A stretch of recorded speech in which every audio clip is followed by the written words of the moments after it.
Everyone, आज IBPS SO series का 17th day है और मैंने इससे पहले भी क्लासेस ली हैं जो IBPS एसओ की हैं।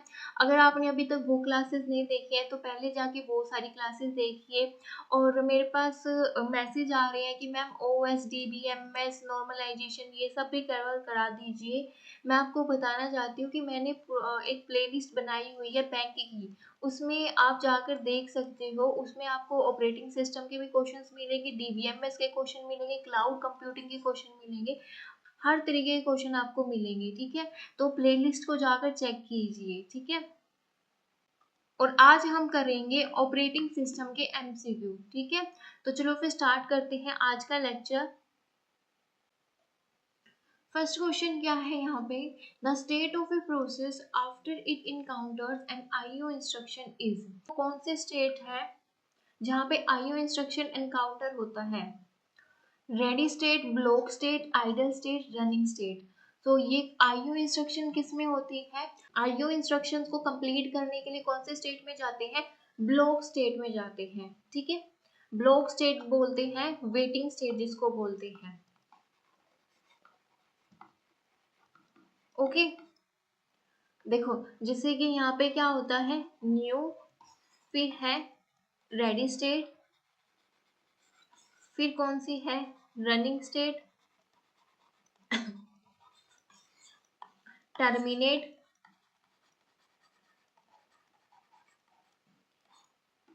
जब भी किसी प्रोसेस को IO की जरूरत है या किसी और रीजन से इंटरप्ट हुई है तो वो कहाँ पे जाता है? यहाँ पे ब्लॉक स्टेट में जाता है, ब्लॉक स्टेट, वेटिंग स्टेट में। ठीक है, तो यही इसने पूछा हुआ है, the state of process after it encounters IO instructions. So IO instruction कौन से स्टेट में इनकाउंटर्स होती है? ब्लॉक स्टेट में। ठीक है, a starvation-free job scheduling policy guarantee that no job indefinitely wait for a services। Starvation free job scheduling policy है, guarantee करती है कि no job indefinitely wait for a services. कोई भी जॉब है इनडेफिनेटली टाइम वेट नहीं करेगी। तो वो कौन सी पॉलिसी है? Which of the following job scheduling policy starvation free. तो इनमें से वो कौन सी स्टारवेशन फ्री पॉलिसी है? प्रायोरिटी क्यूइंग है, स्टार्ट जो फर्स्ट है, यंगेस्ट जो फर्स्ट है, राउंड रोबिन है। स्टारवेशन क्या है? किसी भी, जब कोई भी जॉब CPU के लिए, कोई भी प्रोसेस CPU के लिए इनडेफिनेटली टाइम वेट करती है, उसको हम क्या बोलते हैं? स्टारवेशन बोलते हैं। ठीक है, तो इनमें से वो कौन सी है? प्रायोरिटी क्यों है, शॉर्टेड, यंगेस्ट, राउंड रोबिन। तो वो कौन सी है? यहाँ पे राउंड रोबिन है। राउंड रोबिन किस लिए है? क्योंकि इसमें टाइम स्लाइसिंग का कॉन्सेप्ट आता है। टाइम स्लाइसिंग का कॉन्सेप्ट आता है, क्वांटम टाइम, क्वांटम का कॉन्सेप्ट आता है। ये क्या करता है, जितनी भी इसके पास प्रोसेस है उनको इक्वली टाइम देता है। ठीक है, उनको इक्वल टाइम देता है, तो इसलिए राउंड रोबिन स्टारवेशन फ्री रहती है। तो इसका करेक्ट ऑप्शन यहाँ पर क्या है? D. Consider the following set of process with arrival time and the required CPU burst time given in the millisecond. तो ये प्रोसेस है, ये इसका अराइवल टाइम है, ये इसका बर्स्ट टाइम है। पूछा क्या हुआ है, what is the sequence in which the process are completed. Sequence बताना है कि किस सीक्वेंस में ये प्रोसेस कंप्लीट करती है। Assume round robin scheduling with the time quantum 2 millisecond. तो इसने कौन सी, हमें किस में देखना है? ये राउंड रोबिन में देखना है, और इसके कितना टाइम दिया हुआ है? टाइम क्वांटम 2 मिलीसेकेंड दिया हुआ है।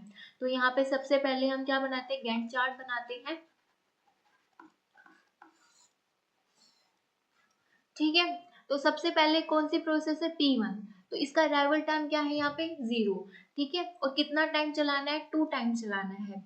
तो यहाँ पे क्या है, 0 से लेकर 2 तक कौन सी आ गई है? P1 प्रोसेस आ गया है। कितना टाइम चला गया? 2, लेकिन 2 भी रहता है। फिर उसके बाद P2 आई है। ठीक है, P2 का बस टाइम कितना है? 2, क्वांटम टाइम भी कितना है? 2। तो ये 2 टाइम ही चलेगी। कितनी चलेगी? 2 टाइम। और यहाँ पे एक रेडी क्यू है जिसमें अभी P1 वेट कर रही है। फिर उसके बाद जो P2 है, ये 2 टाइम चली तो कितना हो गया? यहाँ पे 4 हो गया। उसके बाद कौन सी आई? P3 आई। P3 कितनी टाइम चलेगी, 1 टाइम चलेगी, ठीक है। तो यहाँ पे कितना हो गया 5। अब रेडी क्यू में कौन सी पेंडिंग है, P1 पेंडिंग है, तो P1 वापस से यहाँ पे आ जाएगी, और कितना टाइम पेंडिंग है, 2 टाइम है, तो यहाँ पे आ जाएगा 7, ठीक है। अब इसका सीक्वेंस बताना कि कौन से सीक्वेंस में ये कंप्लीट करती है। तो सबसे पहले किसने कंप्लीट किया है काम, P2 ने कंप्लीट किया है, फिर उसके बाद P3 ने किया है, फिर लास्ट में किसका कंप्लीट हुआ है, P1 का। तो ये सीक्वेंस रहेगा इसका। तो इसमें देखते हैं कौन सा सीक्वेंस है, P1 P2 P3 P2 P1 P3 P3 P2 P1 P2 P3 P1। तो करेक्ट ऑप्शन इसका यहाँ पर क्या है, डी है। Which of the following is not a necessary condition for deadlock? So deadlock की कंडीशन पूछी हुई है कि इनमें से deadlock की कौन सी necessary कंडीशन नहीं है। Mutual exclusion, retency, hold and wait, no preemption. So ये retency इसमें नहीं होती है। इसकी कंडीशन कौन कौन सी है, एक है mutual exclusion, hold and wait, no preemption, और एक क्या है इसमें circular wait, ठीक है। तो ये 4 कंडीशन होती हैं डेडलॉक की। तो करेक्ट ऑप्शन इसका क्या है यहाँ पे, B. A Unix file may be of the type. So Unix file की टाइप बतानी है, regular file, directory file, device file, ये तीनों ही होती हैं, ठीक है। तो इसका करेक्ट ऑप्शन यहाँ पर क्या है, D. A critical section is a program segment. तो क्रिटिकल सेक्शन क्या है, which should run in a certain specified amount of time, which avoid deadlock, where shared resources are accessed, which must be enclosed by a pair of semaphore operation P and V।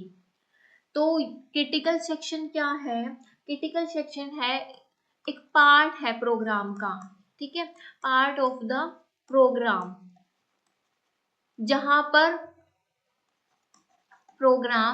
जहां पर share resources access किए जाते हैं, ठीक है। तो ये इसका करेक्ट ऑप्शन यहाँ पर क्या है, सी। तो क्रिटिकल सेक्शन क्या है, एक कोड है, एक पार्ट है प्रोग्राम का, जहां पर क्या किए जाते हैं, शेयर रिसोर्सेज एक्सेस किए जाते हैं। इसको एग्जांपल से समझो। मान लो कि यहाँ पर 2 फ्रेंड्स हैं और वो दोनों के दोनों फ्रेंड्स सेम नोटबुक को शेयर कर रहे हैं, ठीक है, और वो उस पर क्या काम कर रहे हैं, रिटर्न का काम कर रहे हैं, राइट करने का। तो अगर दोनों ही सेम नोटबुक पर एक ही टाइम पर राइट करेंगे तो मैसअप हो जाएगा, ठीक है, एक कुछ लिखेगा दूसरा कुछ लिखेगा। तो इसके बजाय क्या करें कि पहले एक इसमें जो भी उसको लिखना है इस नोटबुक में वो लिख ले, फिर उसके बाद जो दूसरे वाला है उसका दोस्त फिर वो लिख ले, ये ठीक रहेगा, बजाय कि दोनों ही एक नोटबुक में सेम टाइम पे काम करें, है ना। तो ये भी इसी तरीके से है, अगर इसमें कोई भी एक प्रोसेस जाके अपना काम कर रही है, दूसरी प्रोसेस यहाँ पर उसका वेट करती है, ठीक है।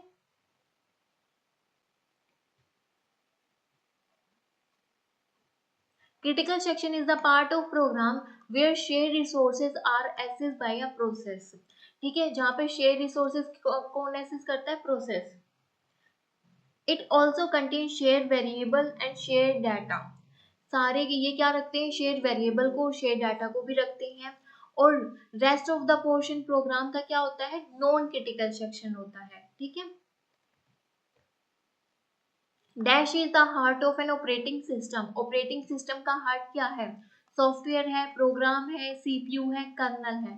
तो क्या है इसका हार्ट, डी, कर्नल, ठीक है। The kernel is the heart of operating system. It is the kernel of an OS through which the OS control the computer system। तो OS कर्नल से ही क्या करते हैं, पूरा OS सिस्टम को कंट्रोल करके रखता है। How many types of kernels are there, कितने टाइप्स के कर्नल हैं यहाँ पे, तो टोटल कितने हैं, 5 टाइप्स के कर्नल हैं। कौन कौन से हैं, एक है यहाँ पे मोनोलिथिक, एक है माइक्रो कर्नल, एक है hybrid colonel,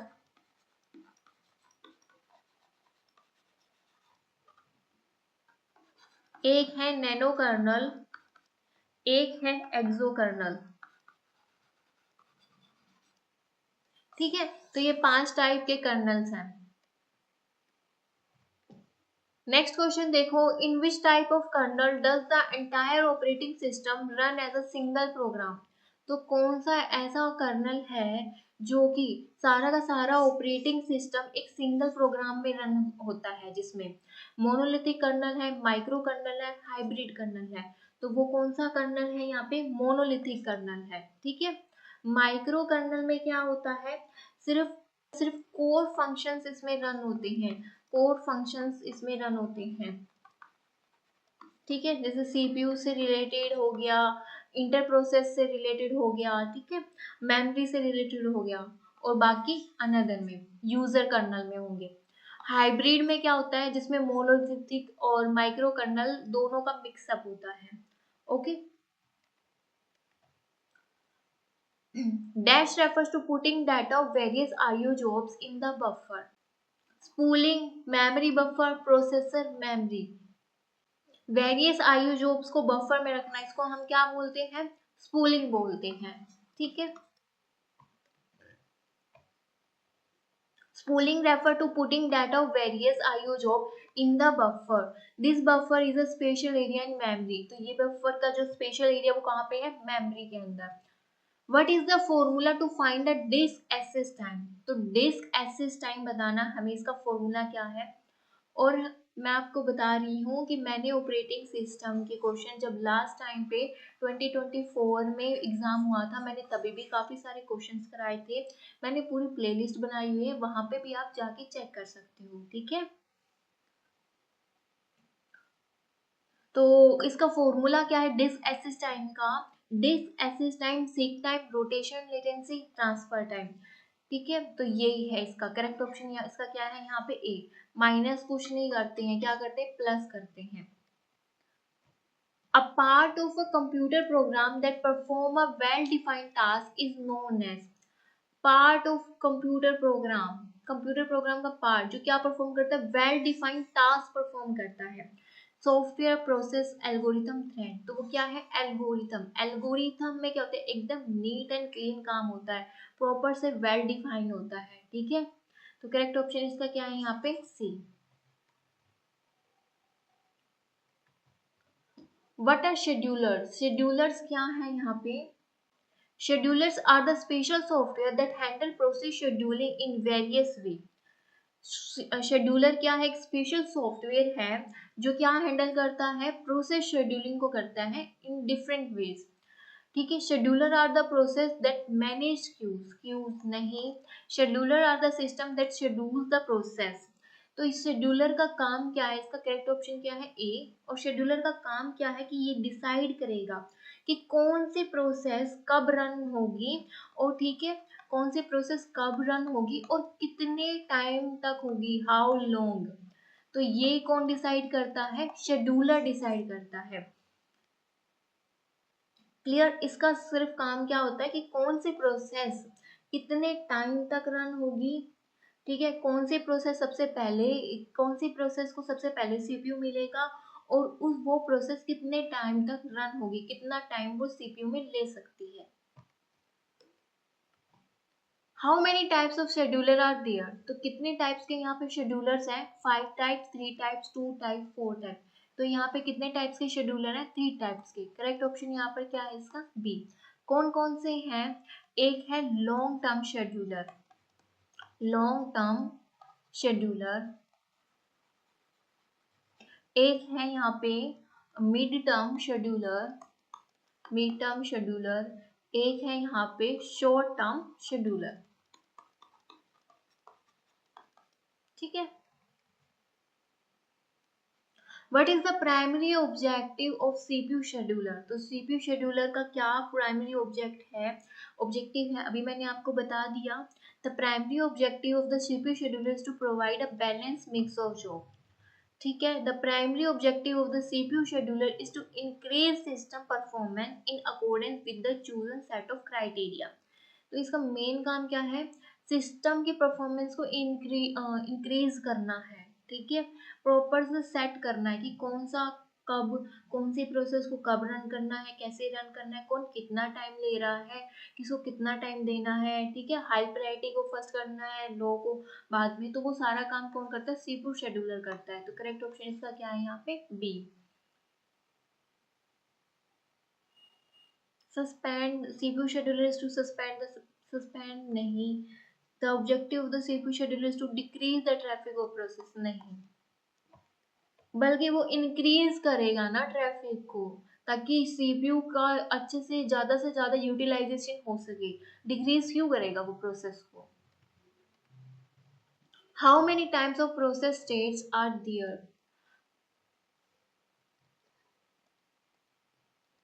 how many types of process states are there, तो कितनी यहाँ पे प्रोसेस स्टेट्स हैं। तो मैं यहाँ पे चार्ट बनाती हूँ। तो सबसे पहले यहाँ पे क्या है, न्यू, फिर उसके बाद है रेडी, फिर उसके बाद यहाँ पे कौन सा है, रनिंग, देन टर्मिनेशन, एंड जिसको बोलते हैं अबोर्ट बोलते हैं, फिर यहाँ पे आ जाता है ब्लॉक, वेटिंग। इस चार्ट से काफी सारे क्वेश्चन बनते हैं, ठीक है। तो कितनी स्टेट है यहाँ पे, 1 2 3 4 5, तो करेक्ट ऑप्शन इसका क्या है यहाँ पे 5। और कैसे क्वेश्चन इसमें आता है, जैसे कि जैसे अभी हमने शेड्यूलर पढ़े थे, long term, mid term, short term, तो वो कहाँ कहाँ पे आते हैं। लॉन्ग टर्म शेड्यूलर कहाँ पे आते हैं, न्यू और रेडी पे, ठीक है। यहाँ पे लॉन्ग टर्म शेड्यूलर होता है जो क्या करेगा, मतलब पूरा मैनेज करता है कि कौन सी प्रोसेस एंटर करेगी, कौन सी प्रोसेस एंटर नहीं करेगी। वो सारा काम किसका होता है, लॉन्ग टर्म शेड्यूलर का होता है, ठीक है। फिर उसके बाद रेडी टू रनिंग, यहाँ पे कौन सा होता है, शॉर्ट टर्म शेड्यूलर होता है। इसका ये क्या करता है, ये चूज करता है कौन सी प्रोसेस पहले रन करेगी, कौन सी बाद में रन करेगी, ठीक है। तो यहाँ पे ये काम करता है शॉर्ट टर्म शेड्यूलर का। फिर उसके बाद जो मिड टर्म शेड्यूलर होता है वो यहाँ पे होता है, इसका काम होता है स्वैपिंग स्वैप आउट का। क्लियर। तो क्वेश्चन आपके इस तरीके से भी बनते हैं कि लॉन्ग टर्म शेड्यूलर कहाँ पे आता है, न्यू से रेडी के बीच में। शॉर्ट टर्म शेड्यूलर कहाँ आता है, रेडी टू रनिंग के बीच में, ठीक है। Running mid term scheduler running से ब्लॉक के बीच। आपको ये वाला चार्ट बहुत अच्छे से याद करना है, ठीक है। What is a PCB? PCB क्या है? Process Control Block. A PCB just contain the information of terminated process. कि PCB क्या है कि terminated process की information रखता है, बिल्कुल नहीं। PCB just contain information about new process रखता है, ठीक है। लेकिन यहाँ पे ये नहीं कि सिर्फ terminated process की information रखता है, ऐसा बिल्कुल नहीं है, ठीक है। और new process के भी रखता है, but just नहीं, ठीक है। A PCB contains the information of process that are in waiting for the state. A PCB contain information about the process. Process की हर तरीके की इंफॉर्मेशन रखता है, चाहे वो अबोर्ट हो रही है, स्टार्ट हो रही है, टर्मिनेट हो रही है, वेटिंग में है, कहाँ पे भी, सारा काम पीसीबी इसको स्टोर करके रखता है, ठीक है। तो करेक्ट ऑप्शन इसका क्या है यहाँ पे, D. Which algorithm is best when there are equal qualities of process in the queue? तो कौन सी ऐसी एल्गोरिथम है जो कि इक्वल क्वालिटी पे, मतलब इक्वल टाइम देती है, ठीक है। इक्वल क्वालिटी ऑफ प्रोसेस होती है क्यू में। First come first serve, round robin scheduling, shortage of first, priority scheduling, round robin scheduling. Round robin scheduling जितनी भी प्रोसेस इसके अंदर होती है ना, वो सबको इक्वली ट्रीट करती है, ठीक है। तो करेक्ट ऑप्शन इसका क्या है यहाँ पर, B. First come first serve का क्या मतलब होता है, जो पहले प्रोसेस आई है उसको सबसे पहले सीपीयू मिल जाए, ठीक है। उसका बर्स्ट टाइम चाहे कितना भी हो, लेकिन उसको सबसे पहले सीपीयू मिल जाए। तो ये सारा काम किसका है, फर्स्ट कम फर्स्ट सर्व का। Shortage of first, shortage of first में क्या है, जितनी सबसे छोटी वाली प्रोसेस होंगी ना, जितनी सबसे स्मॉलेस्ट प्रोसेस जो होंगी ना, वो सबसे पहले रन होंगी। इसमें क्या होता है, जो सबसे जिसका बर्स्ट टाइम सबसे ज्यादा होता है ना, वो बेचारा वेट ही करता रहता है। छोटी छोटी प्रोसेस आती जाती है, अपना काम करती जाती है, बड़े वाला अपना बैठ के आराम से वेट करता रहता है कि जब कब ये सारी की सारी हो इनका काम तब मेरा काम चलेगा, ऐसे। ठीक है, तो प्रायोरिटी शेड्यूलिंग में क्या होता है कि प्रायोरिटी पे काम करता है। हाईयर प्रायोरिटी अगर गिवन है तो उस पे काम करेगा। अगर कोई वीआईपी आए जा रहे हैं तो बेचारे जो मिडिल फैमिली है, बाकी सारे लोग वेट में ही लगे रहेंगे कि हमारा कब नंबर आए, वीआईपी कब खत्म हो और हमारा कब नंबर आए। ठीक है, तो इसमें इस तरीके से होता है। फिर देखो नेक्स्ट क्वेश्चन है, which of the following state the correct difference between the process and the thread. Process and thread के बीच में डिफरेंस बताना है हमें यहाँ पे। A thread is a program in execution while a process is a flow of control within a thread. Process में मतलब थ्रेड में प्रोसेस थोड़ी काम करती है, थ्रेड पार्ट होता है प्रोसेस का। ठीक है, थ्रेड किसका पार्ट होता है, प्रोसेस का। एक प्रोसेस में काफी सारी थ्रेड्स काम करते हैं, तो ये तो रॉन्ग हो गया यहाँ पे। A process is a program in execution while a thread is a flow of control within a process, ये बिल्कुल ठीक है। A thread does not share the CPU as process do, तो थ्रेड तो शेयर करते हैं CPU, thread share the CPU as process do, बिल्कुल ठीक है। तो करेक्ट ऑप्शन इसका क्या है, B and second and fourth. तो यहाँ पे करेक्ट ऑप्शन क्या है इसका, D. What is the swapping, swapping क्या है। Moving the thread from one software to another is called swapping. Swapping is just replacing a process. Moving a process from main memory to disk and vice versa is known as swapping. तो इसका correct option यहाँ पर क्या है, सी। कि swapping क्या काम करता है, मूविंग का काम करता है प्रोसेस को फ्रॉम मेन मेमोरी से डिस्क में और डिस्क से मेन मेमोरी में। ठीक है, और इसमें स्वैप इन स्वैप आउट कब बोलते हैं हम इसको, स्वैप इन स्वैप आउट जब मेन मेमोरी को किसी भी प्रोसेस की जरूरत है, किसी पेज की जरूरत है और वो डिस्क से उस पेज को स्वैप कराती है। ठीक है, तो उसको हम बोलते हैं स्वैप इन प्रोसेस। जब मेन मेमोरी में किसी पेज की जरूरत नहीं है, ठीक है, और उसको हम यहाँ से क्या कराते हैं, जब उस पेज को हम वापस से डिस्क में रखते हैं, उस प्रोसेस को हम बोलते हैं swap out process. Clear. Next question है, is dash is a memory management scheme that remove the requirement of contiguous allocation of physical memory. Contiguous allocation को रिमूव करता है, तो मेमोरी मैनेजमेंट स्कीम में कौन सा हो, पेजिंग है, स्वैपिंग है, सेगमेंटेशन है, फ्रेगमेंटेशन है। तो वो यहाँ पे क्या है, उसको हम बोलते हैं पेजिंग। ठीक है, पेजिंग में हम क्या करते हैं, पेजेस बनाते हैं। ठीक है, इस तरीके से फिक्स्ड साइज के पेज बनाते हैं इसमें हम। और इसमें क्या पेजेस किससे सफर करता है, इंटरनल से, इंटरनल फ्रेगमेंटेशन से।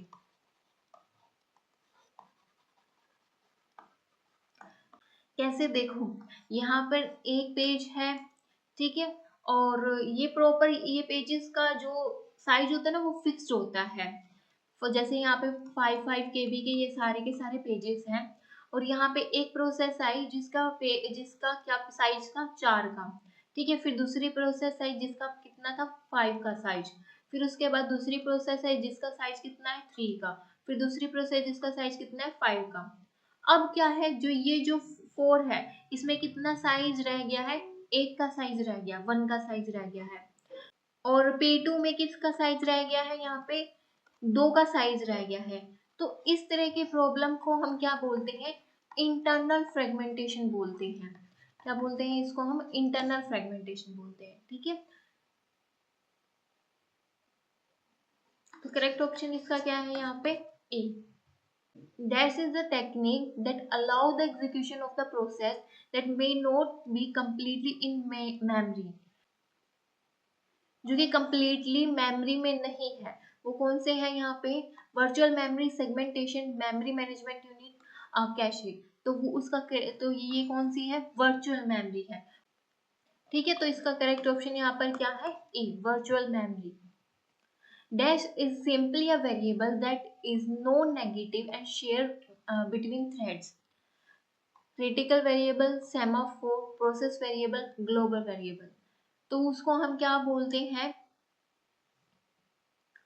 सिंपल क्या है, वेरिएबल है, उसको हम क्या बोलते हैं, सेमाफोर। सेमाफोर क्या है, एक सिंपल सा क्या है, वेरिएबल है, नॉन नेगेटिव वेरिएबल है, जो शेयर होता है बिटवीन थ्रेड्स के बीच में शेयर होता है।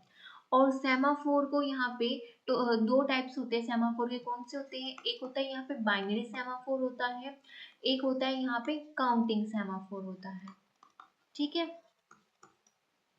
और थ्रेड्स क्या क्या शेयर नहीं करता है, क्या क्या शेयर नहीं करता है, प्रोग्राम काउंटर को शेयर नहीं करता है, स्टैक को शेयर नहीं करता है, ठीक है। तो थ्रेड क्या क्या शेयर नहीं करता, प्रोग्राम काउंटर को शेयर नहीं करेगा और स्टैक को शेयर नहीं करता है। नेक्स्ट क्वेश्चन देखो, dash is a situation where each of the computer process wait for a resources that is being assigned to another process. जहाँ पे एक प्रोसेस वेट कर रही है रिसोर्स का, जो कि वो रिसोर्स जो है वो किसी दूसरी प्रोसेस को असाइन हो रखा है, उस सिचुएशन को क्या बोलते हैं। देखो जैसे कि यहाँ पे P1 प्रोसेस है और यहाँ पे क्या है, रिसोर्स R1 है, और ये P1 प्रोसेस है और ये P2 प्रोसेस है। P1 वेट कर रही है R1 का कि कब R1 फ्री हो मैं इस पे काम करूं, ठीक है। और जो ये P2 है और ये R1 है वो P2 को साइन हुआ है, ठीक है। P2 यूज कर रही है R1 का और P1 क्या कर रही है, वेट कर रही है। अब पता नहीं कब P2 का काम खत्म होगा, तब जाके P1 का काम कंप्लीट होगा, तो कितना टाइम लगेगा कुछ भी नहीं पता। तो इस सिचुएशन को हम क्या बोलते हैं, डेडलॉक बोलते हैं, ठीक है। तो करेक्ट ऑप्शन इसका क्या है यहाँ पे, deadlock. When all the low priority process got blocked while the higher priority process execute, then this situation is termed as। क्या कह रहा है कि सारी की सारी लो प्रायोरिटी वाली प्रोसेस है वो ब्लॉक हो जाती हैं जब हायर प्रायोरिटी वाली प्रोसेस यहाँ पे एग्जीक्यूट हो रही है। तो इस प्रोसेस को क्या बोलते हैं, डेडलॉक बोलते हैं, स्टारवेशन बोलते हैं, इन्वर्जन बोलते हैं। तो इसको हम क्या बोलते हैं, स्टारवेशन बोलते हैं, ठीक है। इनडेफिनाइट टाइम वेट करना पड़ता है। और इस स्टारवेशन की प्रॉब्लम को हम सोल्व कैसे करते हैं, एजिंग से करते हैं। अब एजिंग का क्या काम होता है, स्लोली स्लोली लो प्रायोरिटी वाली प्रोसेस को इंक्रीज करता रहता है, हाई प्रायोरिटी की तरफ इंक्रीज करता रहता है, ठीक है। इसकी जो प्रायोरिटी होती है ना उसको इंक्रीज करता रहता है। समझ में आया क्या है, एजिंग का काम क्या है, स्टारवेशन की प्रॉब्लम को दूर करने के लिए, स्टारवेशन की प्रॉब्लम को दूर करने के लिए हम एजिंग का यूज करते हैं। एजिंग का क्या काम है, जो लो प्रायोरिटी वाली यहाँ पे जॉब होती हैं, प्रोसेस होती हैं, वो स्लोली स्लोली क्या करता रहता है, उसकी प्रायोरिटी को इंक्रीज करता रहता है, इसको हम बोलते हैं एजिंग। और इससे ही हम स्टारवेशन से बच सकते हैं। Which of the following algorithm is commonly known as deadlock avoidance algorithm? कौन सी ऐसी एल्गोरिथम है, deadlock avoidance algorithm. Round robin है, बैंकल एल्गोरिथम है, शॉर्टेज ऑफ फर्स्ट है, फर्स्ट कम फर्स्ट सर्व है। तो कौन सी एल्गोरिथम है, बैंकर एल्गोरिथम है, डेडलॉक अवॉइडेंस के लिए जो यूज करते हैं, ठीक है। तो करेक्ट ऑप्शन क्या है इसका, B.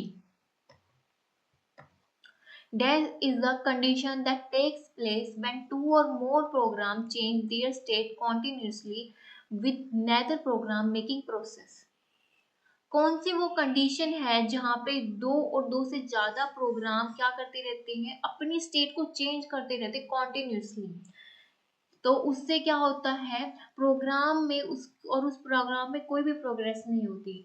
Leave lock, dead lock, aging, none of the book. Aging तो मैंने अभी बता दिया, इसको हम क्या बोलते हैं, लीव लॉक बोलते हैं, ठीक है। तो करेक्ट ऑप्शन क्या है इसका, ए। Leave lock is a condition that takes place when two or more programs change their state continuously with neither program making progress. This system calls create the new process in Linux. So new process को create करने के लिए किसको call किया जाता है, create, fork, execute, vfork। तो किसको करते हैं, fork को करते हैं। तो करेक्ट ऑप्शन क्या है इसका, B. If a process is spending a lot of time paging then executing, then this situation is known as।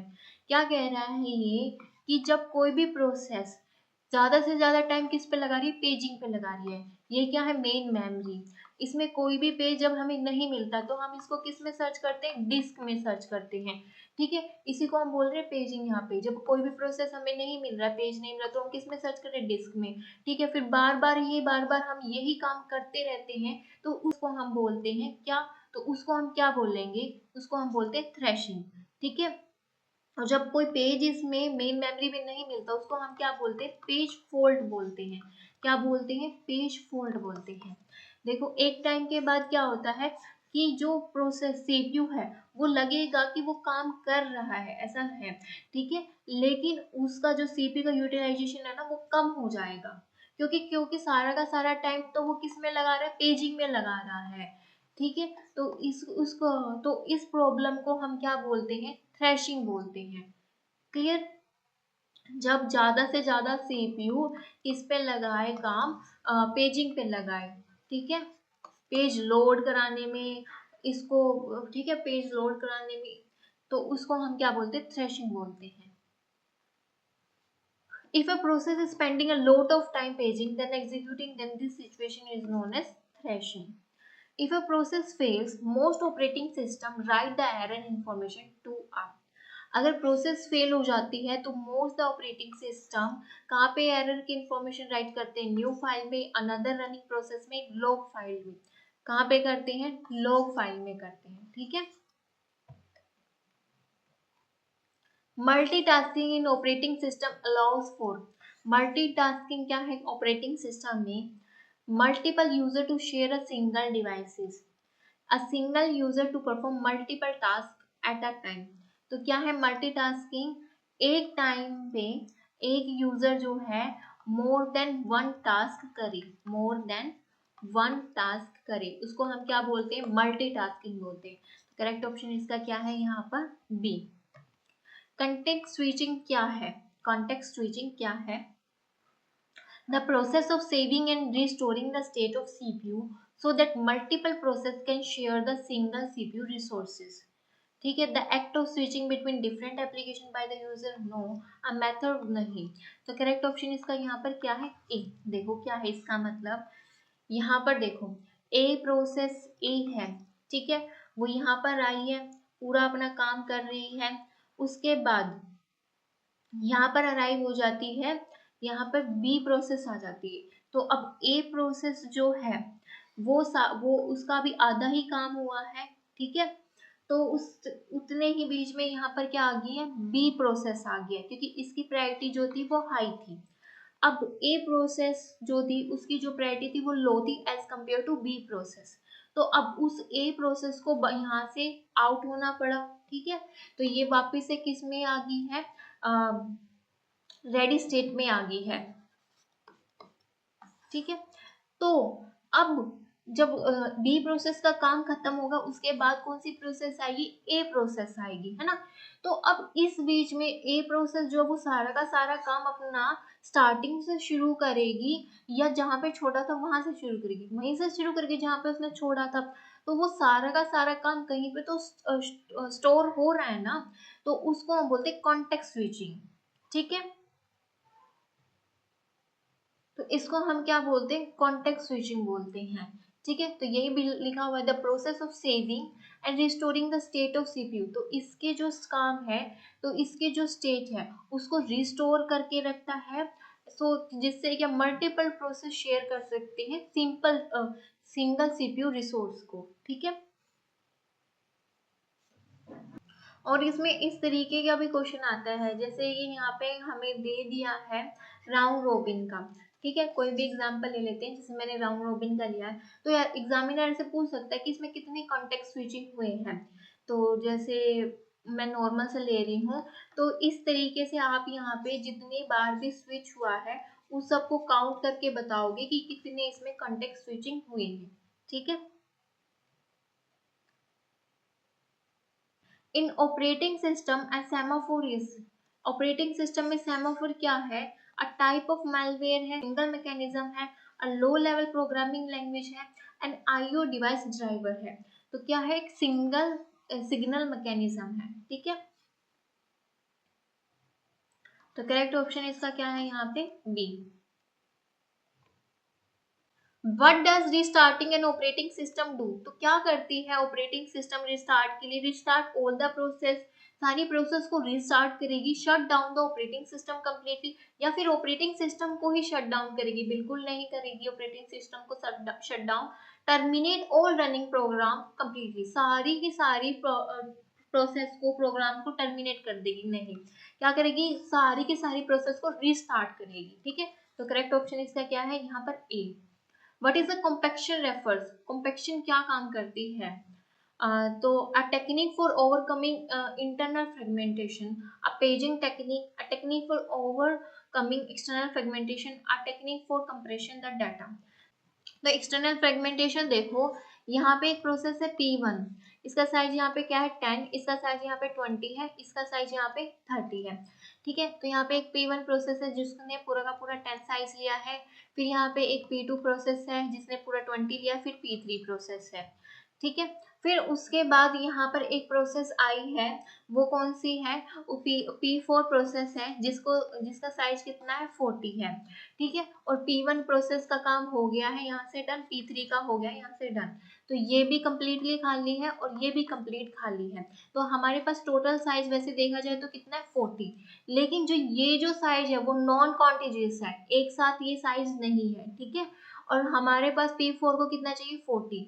देखा जाए तो ये दो हमारे पास साइज 40 अवेलेबल है, लेकिन वो साइज क्या है, अलग अलग जगह पे पड़ा हुआ है, नॉन कॉन्टिजियस है, इकट्ठा नहीं है। तो इस प्रॉब्लम को हम क्या बोलते हैं? एक्सटर्नल फ्रेगमेंटेशन बोलते हैं। ठीक है, इसको सोल्व करने के लिए क्या क्या कॉन्सेप्ट आता है? कॉम्पैक्शन का कॉन्सेप्ट आता है। इसका क्या मतलब होता है? जितने भी ये खाली होल पड़े हुए ना, जैसे यहाँ पे खाली होल है, क्या है P1 है, ठीक है, P2 यहाँ पे खाली नहीं है, और यहाँ पे कौन सा P3 है। दो यहाँ पे होल है P1 और P2, इनको क्या कर दो, जितने भी यहाँ पे खाली होल है एक साथ इकट्ठा कर दो। ठीक है, यहाँ पे सारे के जितना भी यहाँ पे स्पेस था वो एक साथ आ गया। इस प्रोसेस को हम क्या बोलते हैं? कॉम्पैक्शन बोलते हैं, जो कि एक्सटर्नल फ्रेगमेंटेशन को क्या करता है? ओवरकम करता है। समझ में आया? फिर यहाँ पे देखते हैं, अब इसका मतलब तो समझ में आ गया। फिर देखो यहाँ पे क्या है, a technique for overcoming internal fragmentation. तो इसका करेक्ट ऑप्शन यहाँ पे क्या है? A technique for overcoming external fragmentation को जो दूर करता है। तो करेक्ट ऑप्शन क्या है इसका? C. Dispatch latency. Dispatch latency का क्या मतलब है? The speed of dispatching a process from running to ready state, running से रेडी स्टेट में डिस्पैच करना। The time of dispatching process from running to ready state and keep the CPU idle. CPU को क्यों idle रखेगा वो? The time to stop one process start running another process. तो ये क्या है? The time to stop one process start running another one. एक process का टाइम स्टॉप हो रहा है, दूसरी प्रोसेस रन हो रही है, तो इस टाइम को हम क्या बोलते हैं यहाँ पे? डिस्पेंसिव latency. And A to determine the deadlock occurrence is. तो डेडलॉक कहाँ पे आता है? Resource allocation graph, starvation graph, inversion graph, none of the above. तो इसका जो करेक्ट ऑप्शन यहाँ पे क्या है? Resource allocation graph. ठीक है, ठीक है, तो करेक्ट ऑप्शन इसका क्या है यहाँ पे? ए।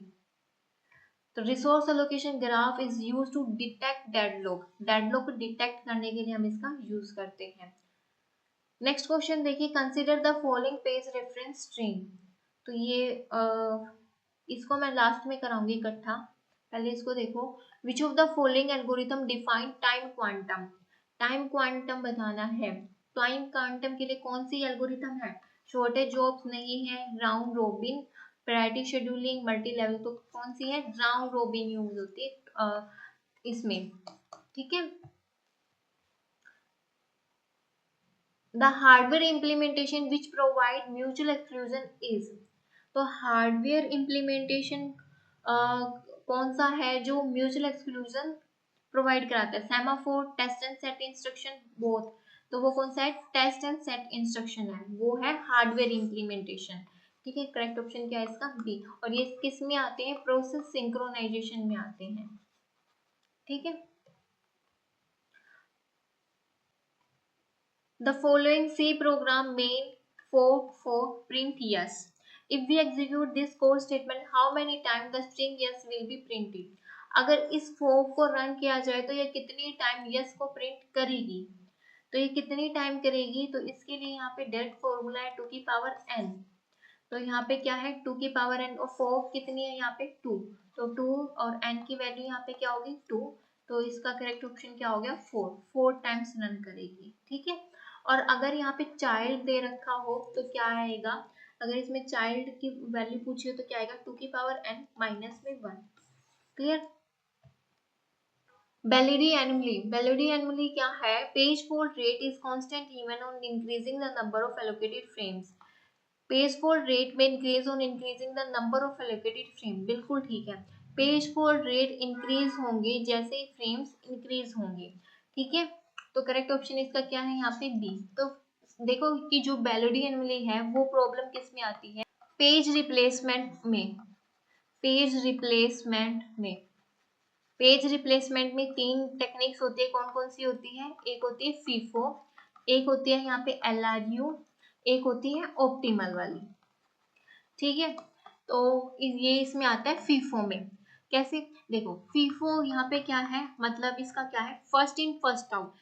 ठीक है, तो इस तरीके से ये क्या कहता है कि ये प्रॉब्लम कैसे आती है, देखो जैसे कि जितने भी फ्रेम्स हैं यहाँ पे मान लो 3 फ्रेम है। ठीक है, मान लो इसके पेज फोल्ड आ गए हमारे पास 9।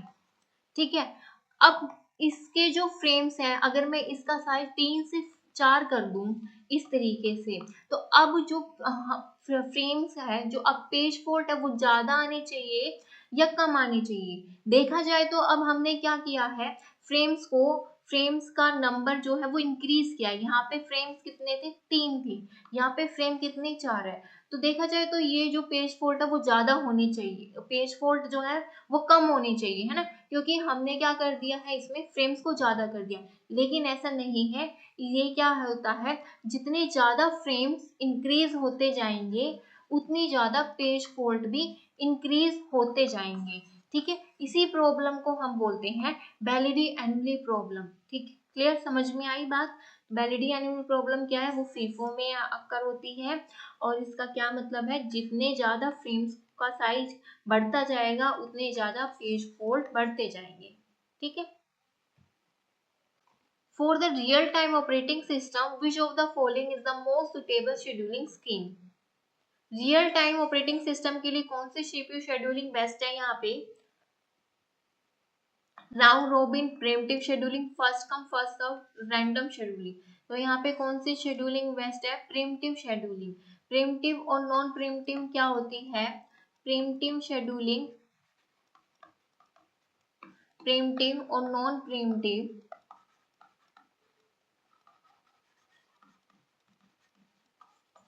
प्रिमिटिव का मतलब क्या होता है, फोर्सफुली सीपीयू को यूज कर सकते हैं इसमें। नॉन प्रिमिटिव में क्या होता है, फोर्सफुली सीपीयू को यूज नहीं कर सकते हैं। जब प्रिमिटिव में क्या होता है, कोई भी प्रोसेस अगर रन कर रही है तो हम उसको फोर्सफुली बाहर निकाल सकते हैं। ठीक है, लेकिन नॉन प्रिमिटिव में ये सब नहीं होता है। इस प्रिमिटिव में फोर्सफुली यूज कर सकते हैं, नॉन प्रिमिटिव में फोर्सफुली यूज नहीं कर सकते हैं। और प्रिमिटिव में कौन कौन सी यहाँ पे शेड्यूलिंग आती है, इसमें कौन सी आती है, नॉन प्रिमिटिव में कौन कौन सी आती है, ये भी लिखो यहाँ पे। तो इसमें आती है priority, SRTF, shortest remaining time first, round robin,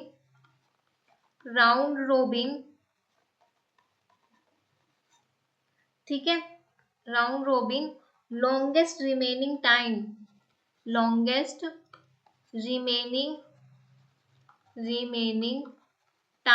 first. तो ये चारों इसमें आती है। ठीक है, और नॉन प्रिमिटिव में कौन कौन सी आती है, first come first serve, shortage of first, longest of first, highest response ratio. तो इसमें से किस तरीके के क्वेश्चन बनते हैं, जैसे एग्जामिनर आपसे पूछ लेगा कि बताओ प्रिमिटिव शेड्यूलिंग में कौन सी आती है। ठीक है, प्रिमिटिव आती है SRTF, राउंड रोबिन, इस तरीके से ज्यादातर प्रिमिटिव SRTF, राउंड रोबिन इनसे पूछा जाता है first come first serve, shortage जो फर्स्ट, ये इन पांचों पे ज्यादा क्वेश्चन बनते हैं। Okay, the correct matching of the following pair, disk check, batch processing, time sharing, stack operation. तो टाइम शेयरिंग के लिए कौन सा आ गया है यहाँ पे, राउंड रोबिन आ गया है। डिस्क चेक किस में आता है यहाँ पे, डिस्क चेक किस में आता है, स्कैन में आता है। और बैच प्रोसेसिंग किस में, फीफो में। स्टैक ऑपरेशन किस में आता है, लीफो में। तो डिस्क इससे देखो टाइम शेयरिंग किसका है, सी का क्या है, फर्स्ट। तो यहाँ पे सी का क्या है, फर्स्ट। तो ये तो वैसे ही रॉन्ग हो गया है। इन दोनों में से देखो अब स्टैक ऑपरेशन क्या है, LIFO, last in first out third.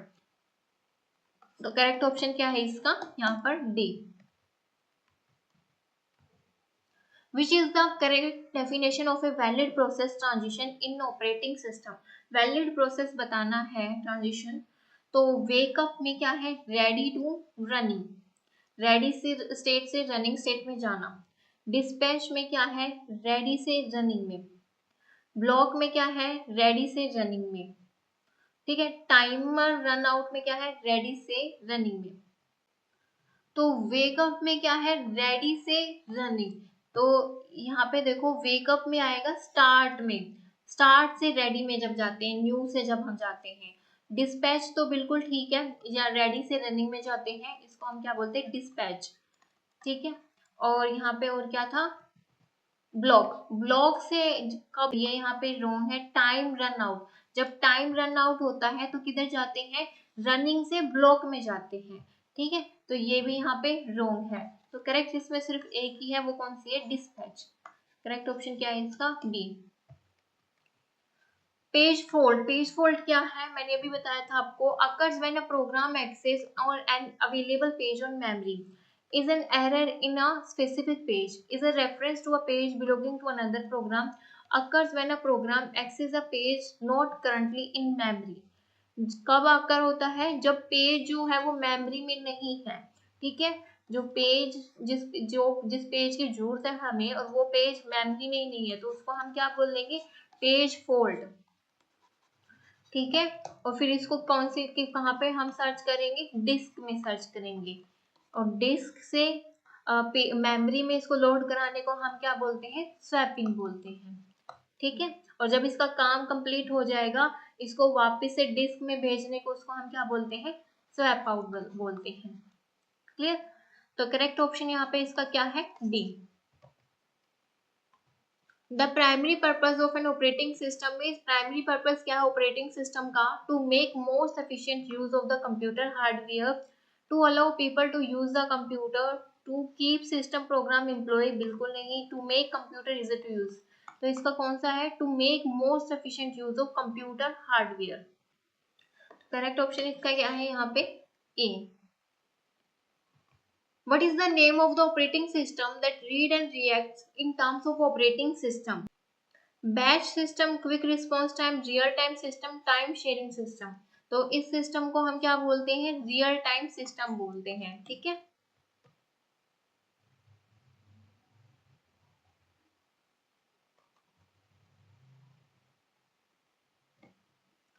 The page replacement algorithm which gives the lowest page fault rate is. तो कौन सी पेज रिप्लेसमेंट एल्गोरिथम है जो सबसे कम पेज फॉल्ट आते हैं, जिसमें सबसे कम पेज फॉल्ट होते हैं, LRU, FIFO, optimal page replacement. तो वो कौन सी है, ऑप्टिमल पेज रिप्लेसमेंट में सबसे कम पेज फॉल्ट आते हैं। ठीक है, तो करेक्ट ऑप्शन क्या है इसका, सी। Which of the following is not an optimization criteria in the design of a CPU scheduling algorithm? So कौन सा नहीं है, minimum CPU utilization, maximum throughput, minimum turn around time, minimum waiting time. तो minimum CPU utilization थोड़ी maximum होना चाहिए, जितना ज्यादा यूटिलाइजेशन होगा CPU का उतना ही तो अच्छा होगा। तो ये तो रॉन्ग है, यहाँ पे करेक्ट ऑप्शन क्या है इसका, ए। नेक्स्ट क्वेश्चन देखो, which of the following is a function of an operating system. So operating system का फंक्शन क्या है, मेमोरी एलोकेशन, रिसोर्स यूटिलाइजेशन। तो दोनों ही है। ठीक है, तो करेक्ट ऑप्शन क्या है इसका, second. What is the other name of software update. Software update का अदर नेम क्या है, ड्रॉपिंग, सैंडबॉक्सिंग, गेमिंग, पैचिंग। तो इसको अब इसका क्या नाम है अपडेट का दूसरा, पैचिंग। ठीक है, तो करेक्ट ऑप्शन क्या है यहाँ पे? फोर्थ। ये भी कराती हूँ। नेक्स्ट देखो, which of the following statement is are correct regarding sequential file organization. Sequential file organization के उसमें हमें करेक्ट बताना है। Entire file must be read for new record insertion and record deletion. बिल्कुल ठीक है, सिक्वेंशियल में क्या होते हैं? सीक्वेंस वाइज पूरी फाइल को रीड करते हैं, तो पूरी फाइल रीड करनी पड़ेगी इंसर्शन और डिलीशन के लिए, तो ये ठीक है। On an average half of the record in the file must be process to find the location of a record. बिल्कुल ठीक है। ठीक है, तो करेक्ट क्या है यहाँ पे? D, both first and second. PID of kernel process. PID क्या है? कर्नल प्रोसेस की अनडिफाइंड 0 1 3, तो यहाँ पे क्या है? 0। और यूजर प्रोसेस की क्या है? यहाँ पे 1 है। ठीक है, अब ये वाले क्वेश्चन करते हैं। तो यहाँ पे क्या है? Consider the main memory with the capacity of 4 page frames. 4 page frame दिए हुए हैं which are initially empty. If the page reference string, ये इसकी पेज रेफरेंस स्ट्रिंग है, then what is the number of page for using FIFO page replacement. तो FIFO page replacement करेंगे हम, कितने हमें फ्रेम दिए हुए? 4। तो बना लेते हैं एक बार। ठीक है, 2, अरे कम ही रह गया, चलो कोई नहीं। चलो, तो यहाँ पे क्या है? फर्स्ट, तो सबसे पहले हम क्या चेक करेंगे कि 1 जो है वो मेमोरी में अवेलेबल है या नहीं है। तो ये मेमोरी तो बिल्कुल एम्प्टी है, तो इसमें तो कुछ भी नहीं है, तो अवेलेबल नहीं है। ठीक है, तो ये हो गया यहाँ पे क्या? Page fold. ठीक है, फिर उसके बाद 3 को देखेंगे कि 3 मेमोरी में अवेलेबल है या नहीं है, नहीं है, तो ये भी हो गया पेज फोल्ड। फिर 4 को देखेंगे कि अब 4 मेमोरी में अवेलेबल है या नहीं है, नहीं है। ठीक है, फिर उसके बाद 4 देखेंगे क्या 4 मेमोरी में अवेलेबल है? बिल्कुल है, तो ये यहाँ पे क्या हो जाएगा? हिट हो जाएगा। जो मेमोरी में होते हैं उसको क्या बोलते हैं? हिट। जो मेमोरी में नहीं होते उसको क्या बोलते हैं? Page fold. फिर 3 मेमोरी में है, बिल्कुल है, तो फिर ये भी क्या हो जाएगा? यहाँ पे हिट हो जाएगा। फिर उसके बाद क्या आया? 2 मेमोरी में नहीं है, तो ये हो गया पेज फोल्ड यहाँ पे। फिर उसके बाद 1 भी मेमोरी में है, तो ये यहाँ पे क्या हो गया? हिट हो गया। फिर उसके बाद यहाँ पे कितना आया? 7। ठीक है, तो देखो 7 क्या मेमोरी में है? नहीं है। तब अब देखो, अब देखेंगे, अब हम इसमें यूज करेंगे फीफो का यूज करेंगे, मतलब फर्स्ट इन फर्स्ट आउट। जो पहले आया था उसको पहले रिप्लेस करेंगे। ठीक है, पहले बाहर का रास्ता दिखाएंगे, तो यहाँ पे 1 को रिप्लेस किया हमने किससे? 7 से, और 7 भी क्या है? यहाँ पे पेज फोल्ड है। फिर 5 आया, 5 को किससे रिप्लेस करेंगे? 3 से। फिर उसके बाद 6 आया, 6 को किससे रिप्लेस करेंगे? यहाँ पे 4 से। ठीक है, तो ये भी 6 भी क्या है? यहाँ पे पेज फोल्ड है।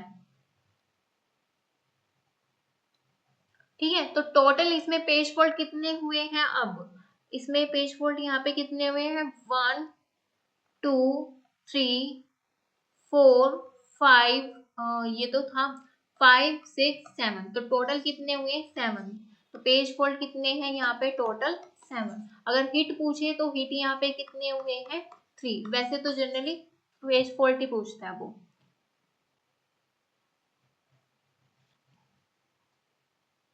यहाँ पे देखो, ये क्या है? डिस्क वाला क्वेश्चन है। ठीक है, यहाँ पे हमें क्या इसका रहेगा? Head point starting at 60 and moving in the left direction. Left direction में हो रहा है, तो ये यहाँ पे क्या है? 60 इसका क्या है? स्टार्टिंग पॉइंट है। Find the number of head movement in cylinder using first come first scheduling. तो हमें बताना है फर्स्ट कम फर्स्ट शेड्यूलिंग के अकॉर्डिंग इसको सोल्व करना है। तो सबसे पहले तो हम इस डाटा को क्या कर लेंगे? शॉर्ट कर लेंगे। तो सबसे पहले 21 आएगा, उसके बाद क्या है यहाँ पे? 45 60 देन 67। तो ये इस तरीके से होगा 21 45 60 और 67। ठीक है, जो पहले आया वो ही यहाँ पे पहले सॉल्व होगा। तो यहाँ से किस तरीके से जाएंगे? यहाँ पे 60 है, 60 से मूव कर रहा है ना हेड। हेड पॉइंटर कहाँ पे? 60 पे है, तो सबसे पहले हम किधर जाएंगे? 21 पे। 21 पहले आया, फिर 45 45 से किधर जाएंगे? 67 पे। अब देखो इसको करेंगे तो 60 माइनस में 21 प्लस में 67 माइनस में 21, तो यहाँ पे देखो क्या आया? यहाँ पे कितना है 9, 5 में से 2 गया 3, 7 में से 1 कितना 67 माइनस 21 46 85। तो इसका करेक्ट ऑप्शन क्या है, इसका 85। ठीक है, करेक्ट ऑप्शन क्या है यहाँ पे ए। हम इसमें ये चेक करेंगे कि जो मूव हेड है वो कहाँ से मूव करेगा, फिर उसके बाद हम इसको शॉर्टिंग ऑर्डर के अकॉर्डिंग ही इसको रीअरेंज करते हैं। ठीक है, एक ये रहा। तो यहाँ पे हमें क्या बताना है, इसमें ऑप्टिमल रिप्लेसमेंट बताना है। ठीक है, तो कितने फ्रेम हमें दिए हुए हैं, how many page fold occur in 3 page frame, 3 page frames हमें दिए हुए हैं। ठीक है,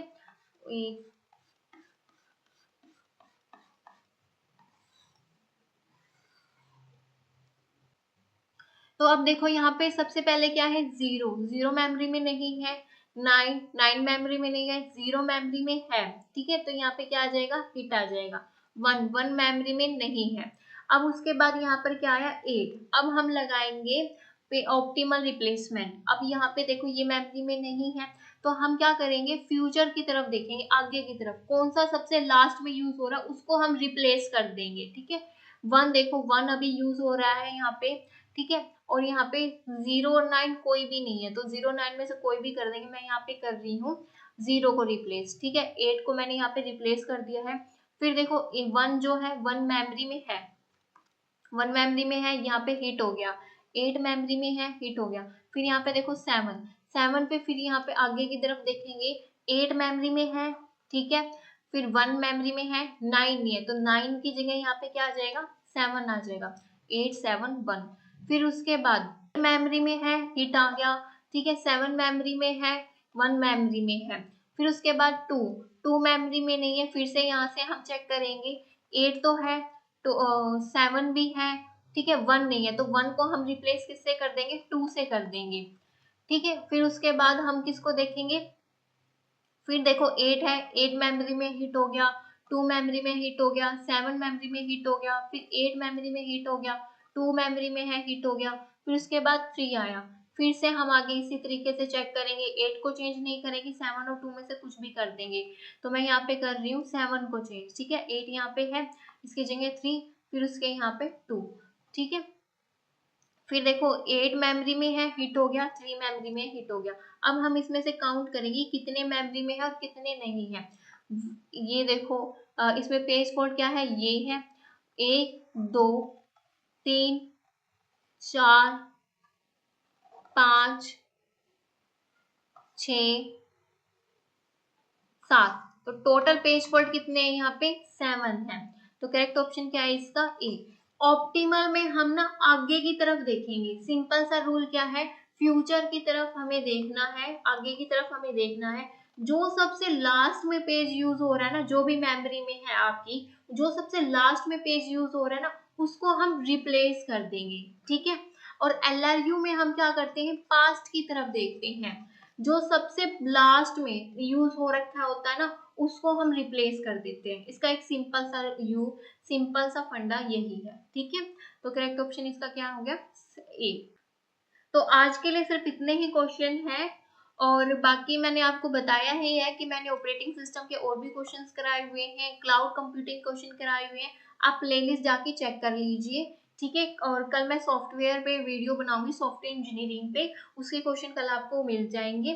तो आज के लिए सिर्फ इतना ही। That's enough for today. Thank you so much.